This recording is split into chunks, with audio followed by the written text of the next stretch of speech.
সোনার মেয়ে চেয়েছিল নিজের স্বপ্ন পূরণ করতে, বিনা দোষে অকারণে। তাই কি হলো তারে মরতে?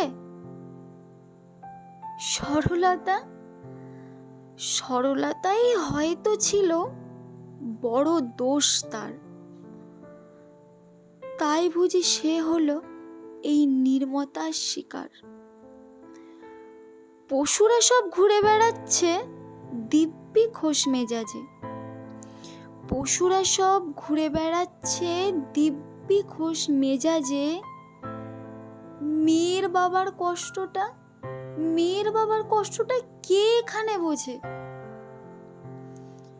স্বাধীন কি হয়েছি আমরা স্বাধীনে ভারতে? স্বাধীন কি হয়েছি আমরা স্বাধীনে ভারতে? মেয়েরা যেখানে পারে না চলতে নির্ভয়ে রাতে। সমাজে কি রয়েছে তবে শুধুই ওই অমানুষ? সমাজে কি রয়েছে তবে শুধুই অমানুষ?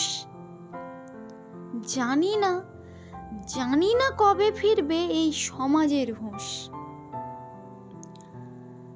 জানি না কবে মেয়েরা পারবে নির্ভয়ে রাতে চলতে।